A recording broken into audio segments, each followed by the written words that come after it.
Hi guys, তোমরা যারা যারা আমার আগের দিনের এই ভিডিওটা দেখেছিলে তারা তারা জানো যে আমার সাথে কি একটা হাদসা হয়েছিল। আর যারা যারা ভিডিওটা মিস করে গেছো তাদের তাদের বলে রাখি যে আই বাটনে তোমরা ভিডিওটা পেয়ে যাবে। এছাড়াও ডেসক্রিপশানে আমি ভিডিও লিঙ্ক দিয়ে দিচ্ছি, তোমরা ওখান থেকেও গিয়েও দেখতে পারো।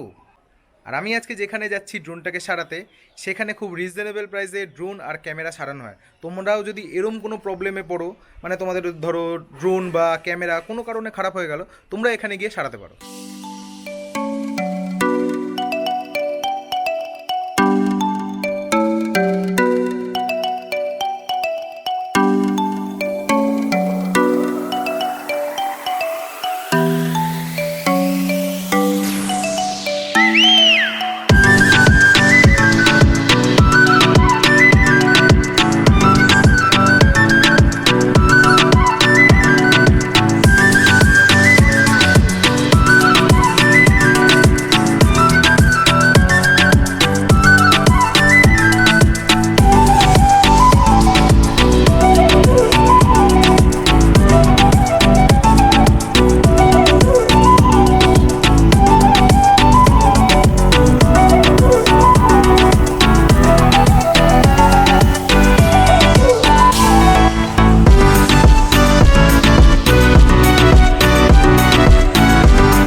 মেট্রো স্টেশন থেকে মাত্র 5 মিনিটের দূরত্বেই এই ক্যামেরা ড্রোন রিপেয়ারের দোকানটা।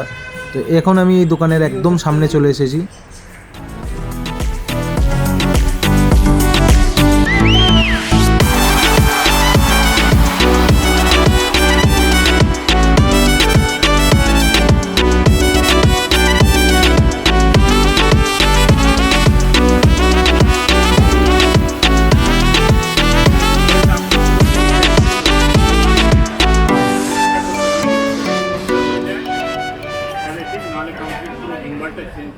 হ্যালো গাইস, ড্রোনটা ঠিক হতে একটু টাইম লাগবে, তাই জন্য আমি আর এই যে আমার দাদা, আমরা দুজনে মিলে ভাবলাম যাই একটু চাঁদনি মার্কেটটা ঘুরে নিই।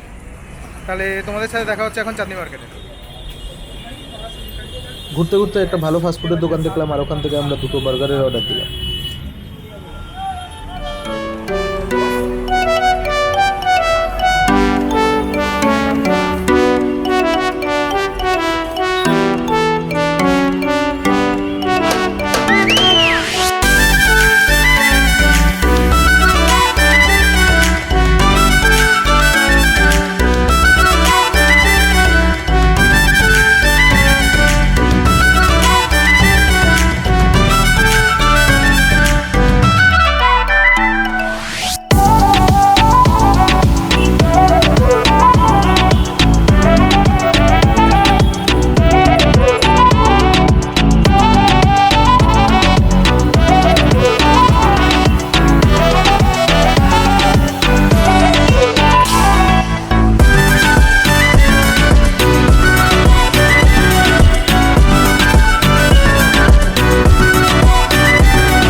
এ খুলে ফেলেছে।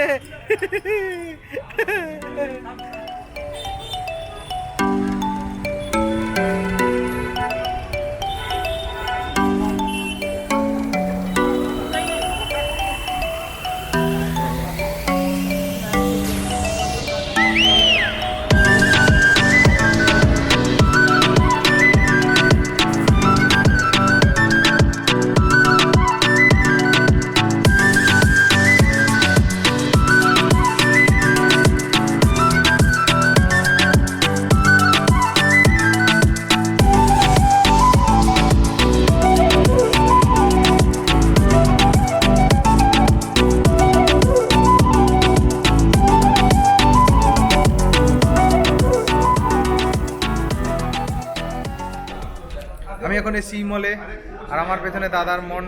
কই দাদা? দাদার মুখ পুরো উতরে গেছে। কি হয়েছে কিষানদা?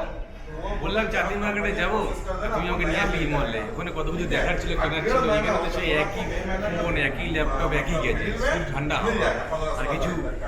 শোনো শোনো শোনো, ইমলে আসার মেন 3টে কারণ। কি? এক হচ্ছে আমার ইমলের এই গ্যাজেটসগুলো দেখতে খুব ভালো লাগে, আচ্ছা। আর দ্বিতীয় হচ্ছে এখানে এসি চলছে, আর তৃতীয় হচ্ছে এখানে খুব ভালো ভালো মেয়েরা কাজ করে। তো তুমি মেয়ে দেখতে কেন এসছো? বাহ, খুব ভালো, চালিয়ে যাও। এখন আমি আছি প্যারাডাইস সিনেমা হলের একদম পাশে, যেই ইলেকট্রনিক্সের বাইরে। তো এখন আমি ড্রোনটা রিসিভ করব, দেখা যাক দেখি ড্রোনটায় কী কী হয়েছে আর কত কী লাগবে সব তোমাদের জানাচ্ছি। 18,500 টাকা খরচা হলো এই গিম্বেলটা ঠিক করতে, মানে ড্রোনের গিম্বেলটা। এই 18,500 টাকার কথাটা শুনে পুরো আমার কিডনি যেন মুখ দিয়ে বেরিয়ে চলে এলো, এমন অবস্থা হয়েছে আমার। এই দোকানটার নাম যেই ইলেকট্রনিক্স, আর এই দোকানটা প্যারাডাইস সিনেমা হলের একদম পাশে অবস্থিত। তোমরা যদি এই দোকানটায় আসতে চাও, ম্যাপের লিঙ্ক আমি ডেসক্রিপশনে দিয়ে দিয়েছি, তোমরা ওখানে গিয়ে চেক করতে পারো।